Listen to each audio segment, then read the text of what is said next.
Welcome to Qlick. I'm your host, Josh Kindred. This is a podcast about local people, property and places. Today I'm joined by the superstar Ryan Elson. Ryan, it's a special day. It is. It's Thursday. It's more than that, Josh. It is the end of the Festival of Rhino, currently known as Birth Week. Well, we've got a little... Check me out. Boom. We've got a special thing for you. You do? I think so. If our tech, Did you just ruin it? Our tech team work. It's your birthday. Wow. Ryan! It's your birthday. Happy birthday, mate. Thank you so much. Some of our finest. Geez, did you guys put that together yourselves? Yeah, we baked that out this morning. So Wow. It's nice how you put the little paper bit around put the the outside, paper bit just around like the edge. Coles does too. Yeah, which is very cool. similar. I'll Rip get onto into that that later. Yeah, we can eat that as a do that at a halftime different snack. time. Thank you. One and all. Happy birthday, Ryan. Thank you so much for joining us on your birthday. This is Qlick Podcast. We're talking about great people, property and places. Before we get started in the cake and anything to do with people or property and places, let's learn a little bit about you. You're local to Redcliffe now, but what does it look like for the last 45 years of your fantastic life? Yeah, man, 46 now, which is cool as of today. I was born in WA and then grew up in Tassie. I've only got one head, though, because of the birth in WA, which was handy. I thought that was good. I grew up around the local Hobart area sort of thing. Had a few dramas early on with some issues with parents and losing both of them early, and then had a few other issues, but then found some wonderful people that gave me some opportunity in life. Took a chance on me and said, you're worth it. So I paid them back by taking that opportunity and having a crack and make the best of my situation at the time. And since then, I've been trying very hard to do the very same thing. So we want to get to know you today, but we're obviously getting to know you really quickly. There's no barriers here. So, but about what age were you when you lost your parents? Mum kicked Dad out when I was 7 after just too many kick-ins and too much gambling. And then, unfortunately, Mum got killed in a car accident when I was 9. Right. Wow. And so then you had some good people take you in? Yeah, I had a few years in the wilderness. My guardians, you know, that bit of paper that you sign saying, I'll look after the kids, no problem. You got to really think about that. Because sometimes it might happen. And unfortunately, my guardians, who are my uncle and auntie, had just started their own family and weren't quite ready for a 9-year-old and a 7-year-old, which was myself and my brother. So we spent a bit of time there, switching back and forth from one of my grandparents and my grandmother and then my guardians, and it just didn't work. It wasn't a happening thing. I've always been a bit happy to say my piece and have a crack, and they didn't appreciate that too much. So that was in year 3 that all happened. In year 7 I was in boarding school. Okay. Which was funny because we only lived 5k from the boarding school, so I don't think it was a distance issue really. Yeah. And we went from there. But boarding school was awesome. Okay. I was scared shitless. I didn't want to go. I thought it was going to be awful, and I ended up with having 30 of my mates around me every day. Yeah, and, fantastic. You end up with a family so that sort of became my pseudo family to a degree. Yeah, I understand. So boarding school in Hobart. Yep. And what age were you when you left school? And did you board the whole way through until you finished? Boarded from 7 till 12. Right. In year 10, it was interesting, just going back to some more opportunities. It's when my foster parents come in, who I'm going to see tomorrow. They're still in my world, and they're my granddaughter now. God, get that here. Yeah. Wow.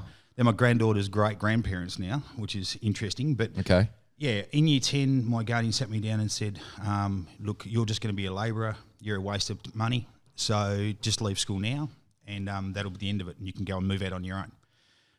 My foster parents at that time were actually friends. My apologies, were parents of a friend of mine. Okay. And they said to me one day, Rhino, what are you doing in year 11? I said, I'm not going. I'm going to be a labourer. And they said, no, you're not. And they went to the school and talked to the school behind my guardian's back. Okay. And I don't know exactly what happened, to be honest, but next thing I know, I'm in the school principal's office, and instead of getting my ass kicked like usual, they're saying, look, we think you're worthwhile. You can come to year 11, but you have to do one level 3. Okay. And level 3 was a top level back then. Right. I'd always done level 2s and no study. and never had a real crack. And so they let me into year 11, and which was an opportunity. And I talk about opportunity a lot because I think that's the key to everything. Like, firstly, you got to get them, you got to recognise them, but thirdly, you have to take them, and that's the important part. I think a lot of people don't realise the last bit as well. Yeah. So I rocked into that, and I had a great teacher there, Mrs. Mack, who in biology. I chose biology because you got to cut stuff up and frogs and all that sort of shit. Cool. Really cool. Yeah. And I was trying really hard to repay the opportunity I'd been given, and of course I was failing my ass off entirely, and really having in my head the whole time the whole "you're just a labourer" thing, which wasn't helping too much. But I was very fortunate with Mrs. Mack because after one decent chair throwing episode where I'd failed another test, Mrs. Mack took me aside and said, "You don't know how to study, do you?" And I said, "No, I've got no clue, never done it." Yeah. So she came to my house on a Saturday in her own time and spent 4 hours teaching me how to study. And once again, an opportunity. I took that, I listened to her, and I passed. So I didn't credit in any way, shape or form, but I certainly passed. And that led me into year 12, gave me more opportunity from that. And then after that, as you asked, I left in year 12 and was in November after year 12. No clue what I wanted to do, had no idea. And I was at another friend of mine's house, and her dad said, once again, "Rhino, what are you going to do?" I said, "I don't know." And he said, "Why don't you join the cops?" And we all had a big chuckle because I've been done at that point. I've been done for shoplifting, setting bins on fire and fighting a couple of times. So, it was looking okay. Yeah, you were building a list. I was building a list, and I was well on the way down that path. But Bob Fielding, his name was, may his soul rest in peace. He left us about a year and a half ago. He said, "Go on, give it a go," because he was a superintendent of police. And bugger me, I put the application in, I went through, and that was November, and I was sworn in April as a 19-year-old. So wow. Yeah, but once again, that's opportunity. Someone had a crack, someone saw something, someone gave me a chance, and I got up and I had a go. And that's the difference. There's no shortage of people that, there's a long list of people there, obviously, that saw something in you, but were also good enough to give you an opportunity and help you out. So is that something that's sort of spurred you along, that huge list of people that have wanted to support you? Is that something that sort of still stays with you today? 100%, brother. Tribe, which I've created, and you guys have been in assistance with that as well, and I appreciate that. But Tribe came about from a few things. One is the, and I can sound like a bad country song sometimes too. I'm not, but things happen and things move on, and that happened there. And all these people giving me opportunity was something I wanted to repay, and because I know what it's like not to have that. And if you get a chance and you get a spark and you take it, that's amazing. So I want to keep doing that. Tribe is a massive part of that. Tribe is about getting people out, and into the community again, and taking whatever they want from it. There's no agenda. You just take whatever you need from it. In addition to that, with things happening in the last year with Jake being sick and losing him and all those bits and pieces there, I always had just so many people around me. And some of them are in this room now. Just people that backed me. I knew I could call them. They helped me out with bits and pieces. We had lasagna. We had all, whatever these things were. And feeling cared for and loved is epic. And it helps. And I started really worrying about, what if you don't have that? What if you're trying to do all this stuff that my family and I are trying to go through at the moment, and you don't have any backup? Yeah. And I can't have that. So Tribe is sort of me trying to share my contacts and my resources so that other people can get opportunity. So Ryan, you started Tribe, and we're going to spend a bit more time talking on that, and why you started it, but what it's really doing in the local community. But just keep taking us back. What was it like to be in the police force? How long were you in the police force? And I suppose what was the next journey for you after that? Yeah, the cops was an amazing way to grow up, to be honest. Yep. Would you recommend it to a young kid that's a little bit walkabout now? Oh, hell yeah. The best copper is a 51% cop and 49% crim. So I was sort of close on the edge there. You got to understand your enemy. Yep. But it's... you can't beat them, join them. Yeah, well, that's it. Yep. Well, funny story. Sorry if I don't waste time, but No, go for it. We've got limitless time, so... Sweet. With the home interview, it was funny. My foster dad was in the room, and when you were joining at that point in time, one of the recruiters would come home to your house and see how you lived and see, what sort of person you were. And I was living with my other grandmother at that point in time. I'd left home. I'd had a good fist fight with my guardian when I was 17, so I'd moved out and I was doing other stuff. anyway, the recruiter asked this brilliant question. She said, "Okay, Ryan, why should we have you?" And I just thought, well, because you can't say, well, geez, I love driving fast. Chicks dig uniforms, and I don't mind a scrap. So that wasn't probably the appropriate answer. So I was sitting there dumbstruck, and it felt like a long time of silence, but it wasn't much. My nan was just looking at me going, "I don't know." And Bill, my foster dad, stepped up and said, "Well, Christine, do you mind if I answer that question?" And she said, "No, Bill, of course, go for it." And he said, "Well, we've known Ryan for a while." And I put it down basically as easy as this. He said, you can either be on your team or you can be on the other team. Today's your chance to choose. Wow.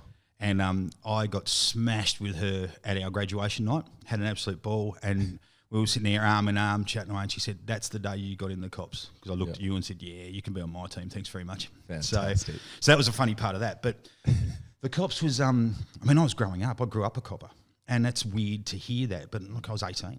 I was 18 when I was sworn in, and I was the youngest copper in Australia, which is funny. Wow. But when like you get out there in the street, and all of a sudden you're into situations where most people freak out, and I think one of the best things it taught me is that I rarely get rattled. I don't worry about stuff too much, because what's the worst thing that can happen? Because the first thing you do sometimes as a copper is you look around and go, "Is anyone dead?"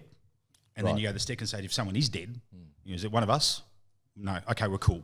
Like, we can work things out, because it's a great piece of advice, that, Ryan. I mean, that applies anywhere in life, doesn't it? What's the worst case scenario? Yeah, and that's it. Like, well, as you know, I did 15 years in commercial real estate and just gave that up recently. But it's like people fret and have massive dramas about that. Yeah, look, it sucks, but it's just freaking money. Yeah, like you're not losing someone for life. Your life's not changed. I'm dealing with people at the moment with head injuries that are trying to rebuild their lives and had strokes and all these bits, or just have a family breakdown. They don't know how to deal with that. Well, losing a deal is probably not really high up on your priorities at that point in time. But yeah, going back to the cops, it was bottom academy was funny, because I went from top dog at matric, and back down to the bottom again, which has happened a few times in my life, and it's always a good learning curve again to go back to the bottom and get smacked around a little bit. Yeah. And I had some great advice from some good guys in there that are still my friends, and they sort of guided me through how to deal with it, because it was interesting. I'd never been in, I'd done little jobs, but being in a working environment with older people, men and women, and coming straight out of high school, it's a very different thing. And there's different ways to play and the way that you operate. And I was lost. I didn't quite know what to do, but I had some good guides once again, and they helped me. So, yeah, I did total 4 years in uniform, 2 years in drug squad, 2 years in CI, and the rest I did some country work and some traffic and all that sort of stuff there. So I just did just under 10 years when I left. I really loved it for 7, and then we had kids. And my partner, my ex, and I had kids, and it just became too hard. I got a question at one point in time, because I was missing a lot of work because Cass was quite ill, and the kids were a bit sick. And they said, "Well, mate, you need to decide if you're a detective or a dad." And I resigned by fax. So see you later. But it was an amazing way to grow up. I learnt a lot about people. You see, as a copper, you see everyone on their worst day. Because you consider, how many times have you called the cops? Whereas that's the worst thing that's ever happened to you. So you need that help. I'm doing that, or a copper is doing that 5-6 times a shift. Yeah, so everything becomes a bit meh, I remember a terrible thing, and this brought me back to earth. I thought of this recently. I was sitting here at one point in time, and I had this poor woman on her doorstep just bawling, absolutely bawling, because she'd had a punch out with her husband. We'd locked him up and taken him away, and it was the worst day ever for her, and I was eating a sandwich. And I thought, maybe I'm missing the point here a bit. So bit of a reality check again there. But the cops is great, but it depends which way you take it. Like, some people take it all hard and take it all on board because you see lots of the worst. And I sort of didn't, to be honest. No, I left because it became too much, but it was nothing to do with the crims. I love crims; they're great fun. It's the bosses that always did my head in about, because you're a chess piece. And that's all. It doesn't really matter what happens. They move you around. Yeah, you're just a tool for resource. Right. That's all.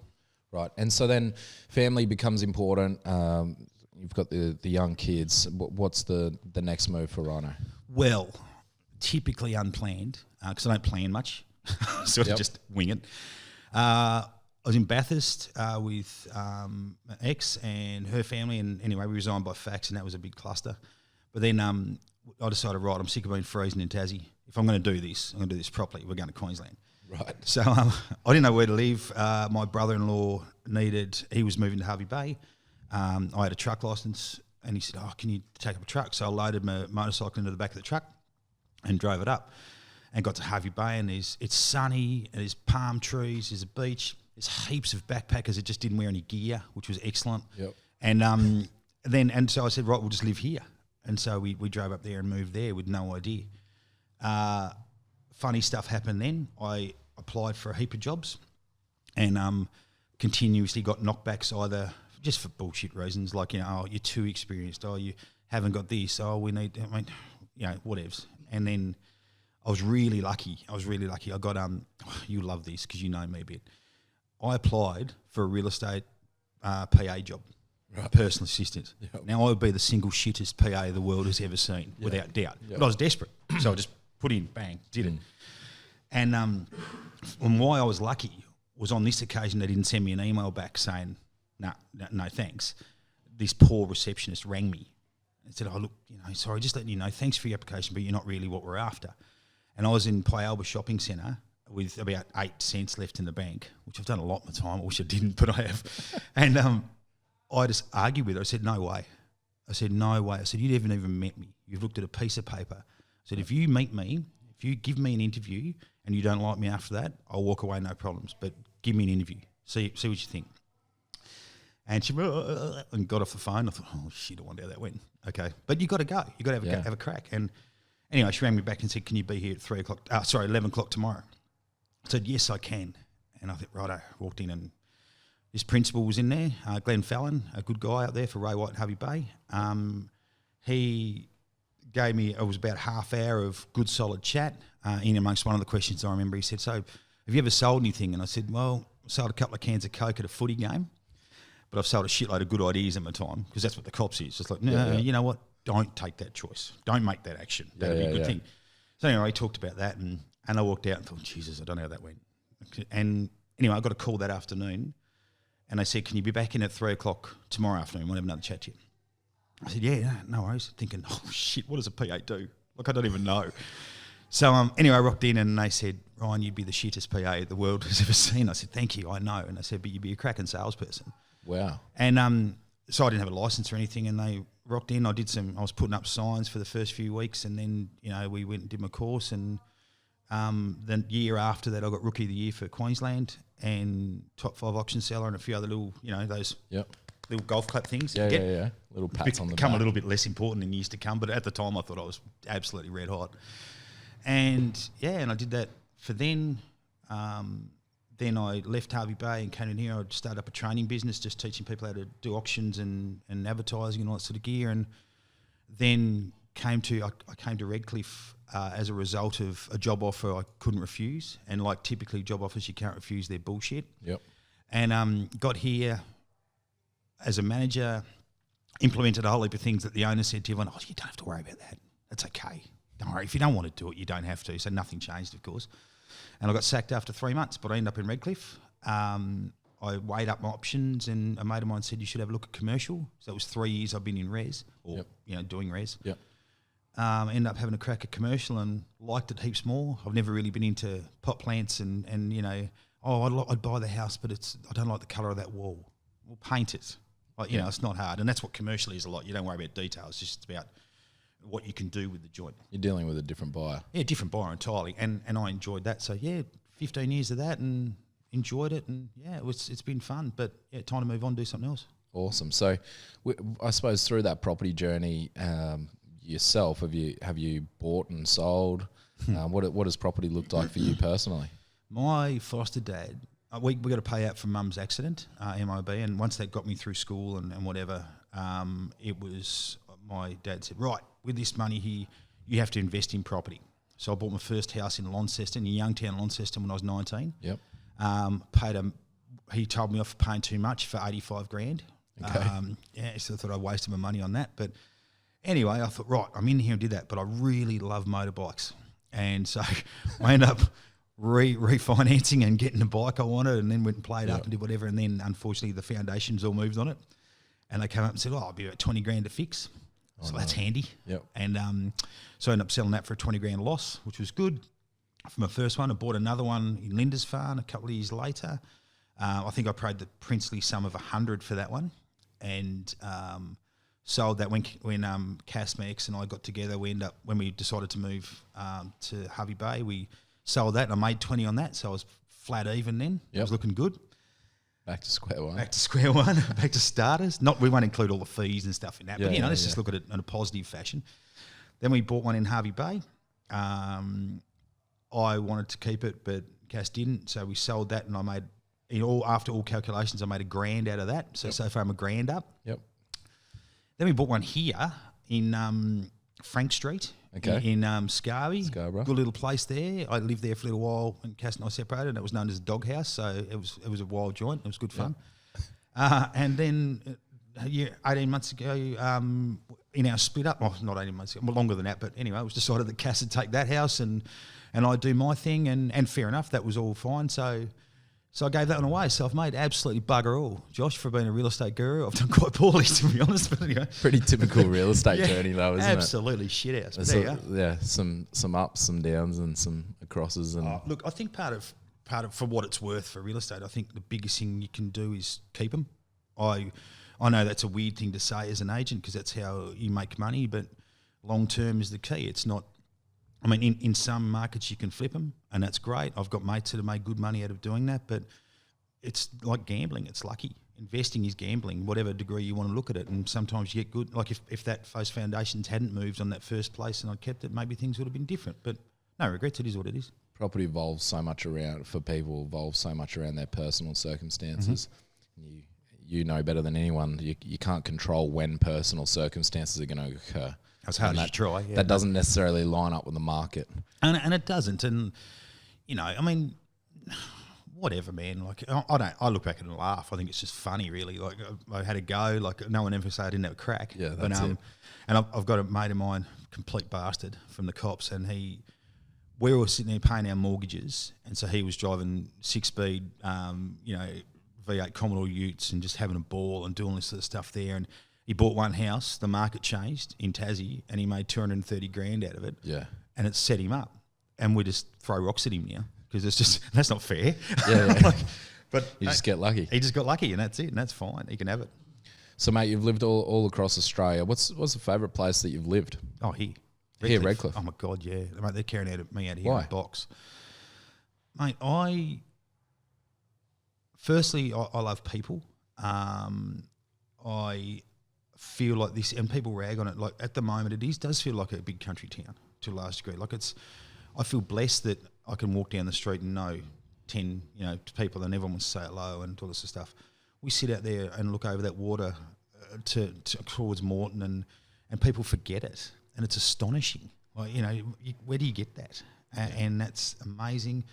We're so close. Like I liked Harvey Bay, but a 6-hour turnaround to pick up someone from the airport sucks. Yep. So it's not something I wanted to continue doing.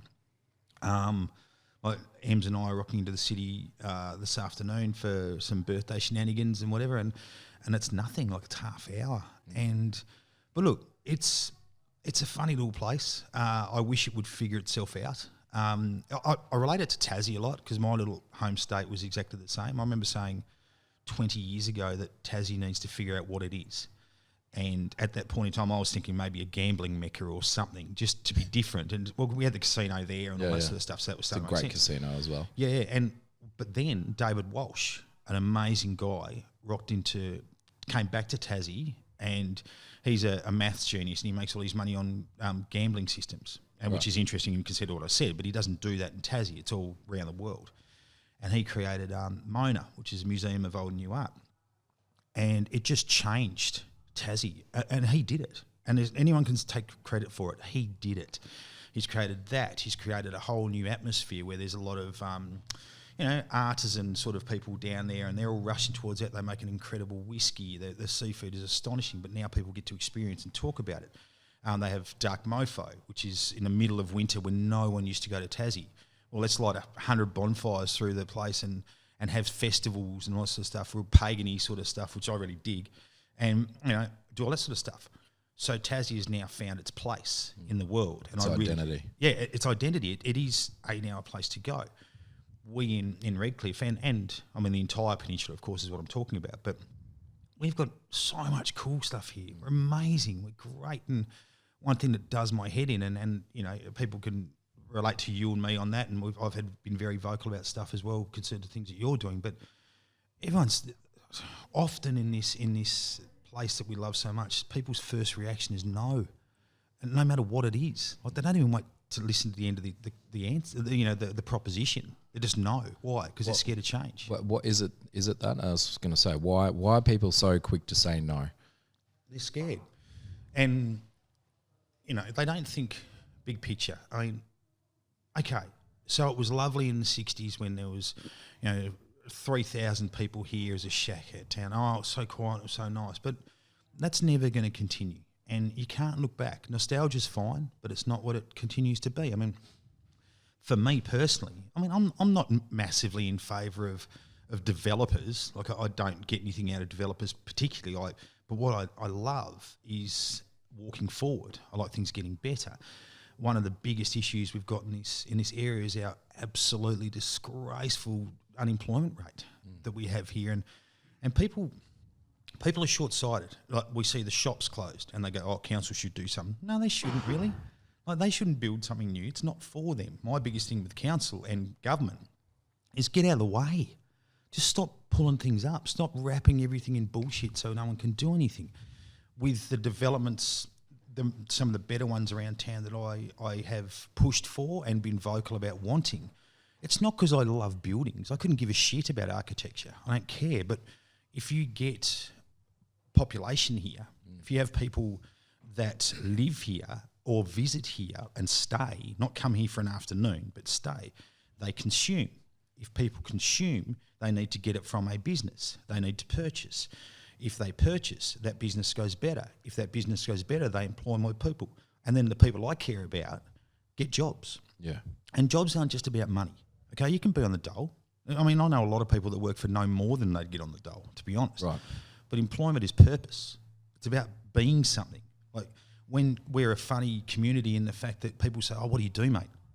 Like, no one say, oh, look, I just sit there and busting cones on the couch. Like, no one wants to say that. But they want to do something. Like this employ meet thing I do and all that stuff. Like, I'm getting 120 cats there who want jobs.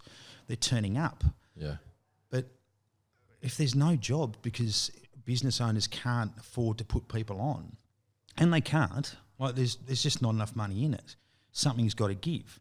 If we don't change the way we're doing things in this area, then our future won't have one. It's all well and good if you're sitting in and I'll say Newport, if you're sitting in Newport looking over your canal and sipping your cup of tea and thinking the world's great, well, that's good for you. Congrats. I'm really happy that you got that opportunity and that's awesome. But I've got 400 people out there that I could probably gather in 2 days who would love an opportunity. And that's what it's about. No one really thinks of that because they're thinking of their own backyard all the time. That's what kills me. It's great to hear you talk on that because it's something that we often we don't draw those parallels together, which is, that moving forward with a development, it means or some sort of entrepreneurial or economic growth in an area like Redcliffe doesn't necessarily just mean that a developer's getting something out of it. It's opportunities for a community to be able to really establish their identity, which builds and grows and lets families develop. 100%. And look, I mean, obviously you're a well-known developer, and that's, we'll get criticised for talking about this, and I don't give a shit. Go your hardest, whatever. But it's not. A developer isn't. I know the risks a developer takes. I know the costs associated with it, mostly for nothing. But they're entitled to make money. They're entitled to make money at doing something good. I would prefer a developer makes really good money out of making something iconic and useful to the community than another shoebox style a block of apartments that changes not much really. Yeah, you get more people in. I get that, but they're not pretty. They're not great. No one's coming to Redcliffe to have a look at another, shoebox sort of thing. So, I mean, I think it's interesting when people say, oh, developers are just to make money. Well, aren't you? Like, I mean, aren't the people at a bag and things? I mean, I found Newport very interesting and I'll be open about it. Like, you need to have a fair bit of cash behind you to live in Newport. So you made money at some point in time, or you were lucky enough to be given it. But to then say that no one else should, man, brother, there's one person you control in your whole life, and that's you. And if things, you need to look at yourself and figure out what you're saying. And, it's all well and good to jump up and down, but what about looking after your community and giving other people opportunities? Like, if your bed's all nicely feathered and you sleep great, that's awesome. But think of someone who isn't. Like, what are we going to provide for them? And it's not a handout; it's an opportunity. Yeah, some of the greatest, I suppose, feelings and satisfaction in life is giving back, and that's certainly something that you're doing with Tribe. It's about giving opportunities to young people. Tell us about Tribe. Tell us about what you're doing with Tribe, and I suppose where it was born. Well, Tribe. This is an ex-copper that's now a bikie, an ex-real estate agent. I'm not a bikie. I just look like one. Yeah, I've done a lot of stuff. It's a bit weird, but and if anybody got to meet you, you're this beautiful guy that wears his heart on his sleeve and is trying to give back. Tell us about Tribe. Well, it's funny. The trying to give back thing is part of that, but more importantly, I just hate shit that's broken. I just don't like. We sit in systems all the time, and I remember a guy and I'm not ragging on council particularly, but I struggled with bureaucracy really badly because people say, well, that's just the rule. Well, it's a freaking rule. It's not an ocean we have to drain. It's not a mountain we have to move. It's a piece of paper that someone wrote on. If it's not working, change it. Do something different about it. So that does my head in a lot. But like I said, Tribe came about. Some of my deepest, darkest times of misery have created some of my best stuff I've ever done, and I sort of try my best to use bad times as positives. You can't always, but it's a jumping point. Like if you're really, really low, then your foundation is pretty strong because you haven't got much further to go. Yeah. Really. But yeah, Jake, my son got, amongst other things, getting divorced and a few other bits and pieces. My 17-year-old got diagnosed with a really rare form of bone cancer. We knew we were screwed right from the start. It was just a matter of time. We thought we had 5 years. It all went as badly as it could, and we got 14 months. And that's obviously, God, it's the most difficult thing I've ever done. And, it's only fairly recent. It's only January we lost him. But out of that situation and a few other situations, like I said, I'm just the luckiest dude. Like I've got so many people that would or do support me and would be there for me. Like I could have rung so many people at midnight and said, I'm really screwed here. I'm in trouble. Can I just talk to you? I have people that, love me and care for me. I have people that were helping me out with expenses because I couldn't work. Like I'm sitting here we were going to hospital every second day, and we had 2 months in hospital with Jake when he got his vertebrae removed and all these sort of things, and like you can't function with that. And I had people supporting me, and I was just sitting there, and this was before Jake left. This was September last year, so we're coming up to our first anniversary, which is pretty funny. It feels like it's been going longer than that. Wow.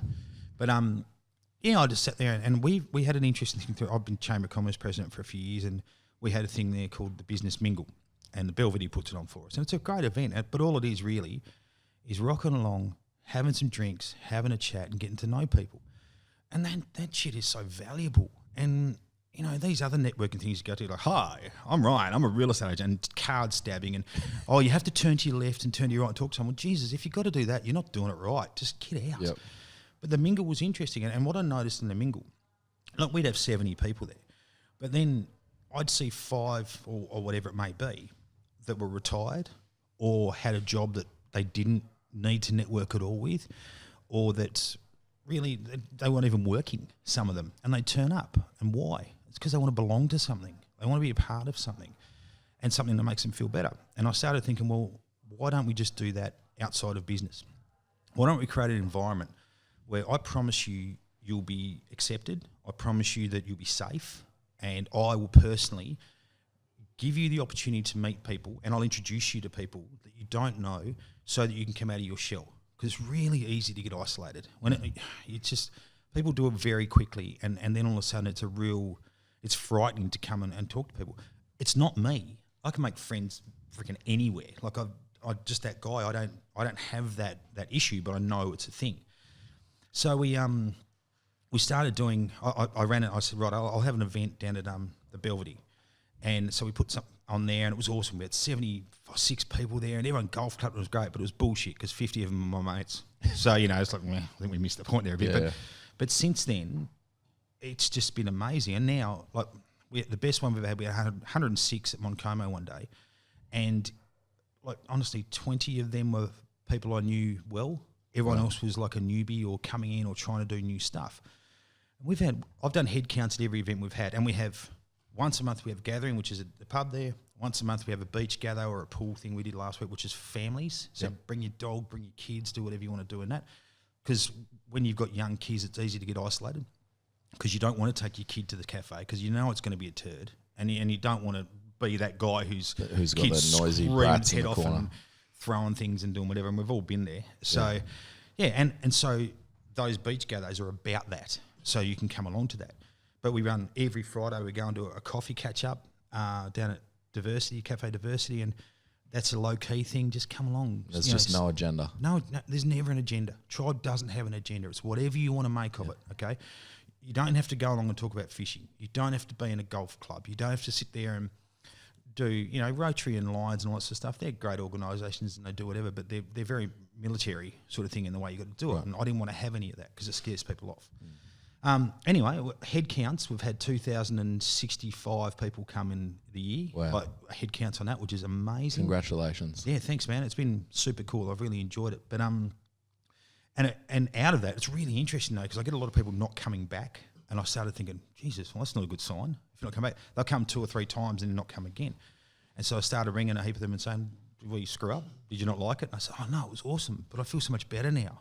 Wow. Like I don't feel like I need to, and I'm doing these other bits and pieces. And like Vicky Mack, who builds my website for me and all that sort of gear, the first time she came on, we were down at Danny's restaurant. She's got a Great Dane as an assistance dog, which is why I've got a bloody Great Dane now. But anyway, thanks, Vicky. She went around the block 7 times and then went home because she was just scared. Then she came back because she knew she had to do it. She knew she had to get out. And so she was coming along. Yep, she was coming along, had Polo in the car with her, that's a dog, and she drove around the block, around Danny's and Scarborough, the whole block, kept driving around trying to build up the courage and went home. And then she said she was sitting there watching Apollo and he was staring at her going, well, what the hell was that all about? Wow. And she said, come on, you've got to do this, because she knew she had to do something. Because if you always do what you've always done, you always get what you always got. She drove past again, got back in the car and drove past again, saw Ruth from Scarborough Physio, who's her physio and who had told her about Tribe. Right. And she stopped and got out of the car, and when she walked in, she was shaking like a leaf. She had tears in her eyes and she was just shitting herself, absolutely. So we gave her a big hug. I said, hey, you're fine, you're all right, everything's cool. She stayed for 2 hours and I can't get rid of the little bugger now. She's everywhere I go. She's part of the community. Well, it was funny. Hugely. Well, she went and joined Chamber of Commerce 2 weeks later. She runs a online company, so that's why she never had to go anywhere. So now she comes to Chamber of Commerce, and that costs her $150, and she wasn't loaded. But she comes out now and talks to people, and she makes contacts, we're social creatures. Okay, we don't belong behind a computer screen all the time. I love social media, I really do, but I love it as a tool for me. Yeah. It's like a soapbox kind of thing. I can get my message out and say what I want to say, but in the end, it's about personal contact. Best meeting you'll ever have is over a coffee or a beer. That's where you get things done. Yep. Generally a beer for me. Agree. Yeah. So anyway, but she went and did that. It's provided a lot of other opportunities for people too, and I won't go into all the stories, but it's just a cool thing, man. Like, it just makes people happy, and it makes me happy doing it. I'm so lucky that I've got Emma, my now fiancée. There you go. Congratulations. Thank you, brother. Yeah, God, been a big year, hasn't it? Big birth, year. deaths and marriages this year. Anyway, there you go. Get a certificate. Yeah, exactly. You know, she said to me when I wanted to get out of real estate, because you know, it's like if you're not in the game, then you're losing every second. And I said, I can't do this anymore. Like, I've spent so much time away, I can't do this. And I said, I'll get a security job or I'll do something. And Em said, no, you won't. She said, you've got this idea. You go do this. This could be life-changing. Yep. And she's backed me all the way. So basically, I spend money on beer and petrol, so I'm pretty cheap to keep. But she's backed me the whole way, so I'd like to say thanks on that. But on top of that too, sorry, raving away, but I started working with job seekers because I like training people and I like giving people I like making people think differently, whatever way it is. Because if you keep thinking down that tunnel all the time and everything's black and white, you're missing the point, because nothing's black and white, everything's grey. So, and I started talking to job seekers a lot, and I saw how bad our employment system is. Like, I've got job seekers getting 20 knockbacks a week, which makes them feel epic. And I've got employers getting 240 resumes for a receptionist job. And resumes are an opportunity to get rid of people because you go through them. And a mate of mine down the road talked to me very openly. He says, when I get resumes, I look for spelling mistakes. You're gone. I look for grammatical errors. You're gone. And if it gets to the end, if I don't like your font, you're out. There's no way to pick somebody. Yeah, of course. How do you get a person at the end of that? How do you get a good team member out of that? So Employ Meet is exactly the same sort of thing as what Mingle is, and Gatho. We put on tea and coffee, and we say to employers, come along. We say to job seekers or candidates or whatever, come along. Meet each other. Talk about whatever you like. Don't bring a resume. This is not an interview. Please don't ask a person what they want to do with their lives, because I'm 46 and I'm not sure. Yep. And, just talk to people. Meet them. I'd hate to be asked that question. I know. I wing it every day. Yeah, change the world. Yeah, and that's it. I just want to make things different. I want to rock out with it better than I came in. And so that's worked really well. We've got about 25 people who've got jobs out of Employ Meet contacts. And now we've got a website we've started up, which is employmeet.com, which is about, instead of having Seek and getting 200 resumes you don't want, as an employer, you jump on our site, go in, and you'll have a stack of candidates there that have done a little video saying g'day on their phone. Nothing flash, there's nothing choreographed here. But out of that little video, you can kind of meet them as close as you can to being there. But I mean, we're a digital world, I get that, so we've got to find some other way of doing it. But then if you see this kid or this older person or whatever, and they're having a go, because it's ballsy doing it to start with, and then if you're not a show pony like me, but they do that, then they do a little blurb about themselves. Then if you like them, you can pick out their resume and have a look at that, but do it last. Don't do it first. Yeah, that's great. And then you contact them direct. So look, all these things, look, it's not innovative in that we used to do this shit. Like, people used to get jobs because they'd come out of church and someone was talking to Mr. Langdon, and Mr. Langdon had a panel beating shop, which is where I got my first job at 12. Yep. And, you get that and then that. But now we do everything online, and the internet's amazing. It's the best tool we've ever created, I think, but it sort of limits us a bit as well. Well, it's changed the way that we behave as a community, and thank you and congratulations on bringing some of those elements of community back to our region, and I'm sure you're going to continue to grow that. I suppose let's wrap up with one thing. If we're talking about success, in the sense that a lot of these guys that are looking to get a job or they're looking to reacclimate back into the community, they're trying to find their way, their purpose. How do we define success for them around that? Because you're a guy you were extremely successful through your police days. You're a rookie of Queensland in a real estate background. I've done a shitload of failing, brother. Don't worry about that. And I'm as good at that. You are a popular guy. People love you. They absolutely warm to you. What's the definition of success, and what should we really be thinking about? Whether we're really, really high up in the social ladder or really, really low. What's success? And I suppose wrap that up for us. I don't know, because I haven't found it yet, I don't think, and that's the truth. And all right, what I mean, I guess, by that, came out of the cops. One of the funny things about the cops is you talked about being a bikie earlier. It's a very similar thing. Like, you've got colours.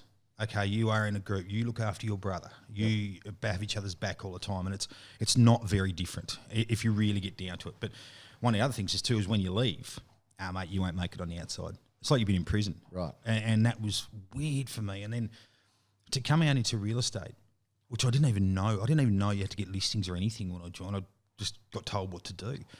And then to get these lovely accolades and have, the smiling photos with the general manager and all that. Oh, it's all wonderful. And I just got a massive ego about it. And I thought I was just the shit. This will never end. This is fantastic. And wow, I'm going so great. And when I got excited about myself and stopped doing all the stuff I used to do, all of a sudden no comms started coming in. And I started going to him, and I'm going, oh, no, it's cool. I'm rookie of the year. I'm fantastic. And there's all this stuff there. And I failed. And I had to relook at that and sort of figure out what that was. And the reason I say that is that I think success is just doing better than you did yesterday. I think moving forward, and a lot of people life isn't. It's not what happens to you; it's how you deal with it, and whatever that may be for you. Like I've got my little stories, my country song that I was telling you about earlier, and all that stuff. But for other people, it might be just a knockback on a job. It might be that you break up with your girlfriend you've known for a month and a half. Whatever it might be on that. But if you get up and you get over that and you go forward on that, and then you're allowed a couple of steps back, that's fine. But if you keep falling back into the hole all the time, that's not success. If you can, over a number of years or during your life, you can create something or be something that you are proud of, and look yourself in the mirror and go, yeah, man, I'm doing the best I can do, then I think that's success. I mean, people ask me what drives me, and I thought about it a lot, and I wasn't real sure, but I think really it's that last breath you get.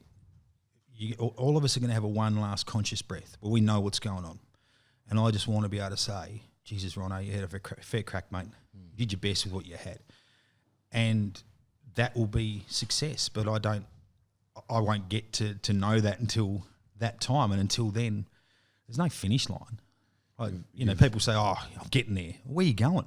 Yeah. I don't know where I'm going, but I just want to do it better. So I guess if you can look yourself in the mirror at the end of your time and go, you did your best, I don't think there's much more success than that. Mate, I think that there's no doubt over the last year you've changed the number of many, many people's lives in what has been a very, very hard year. So who knows what the future beholds. But, I like what you're saying there, that success is something about just actually being better each day and getting through whatever gets thrown your way. Thank you so much for being so brave, being so open. If there's anybody that could do with the benefit of Tribe, they can just Facebook or Instagram Tribe. Just jump on our Facebook page. Geez, I'm not hard to find. Yep. Google me. Give me a call. We'll add all that sort of jazz up as well. Ryan, Elson, thank you so much for joining. You're a pillar of our society and community, and we hope you are for a long time. Thank you for joining us. This is Qlick Podcast. You can see us on all the Facebook and Instagram stuff.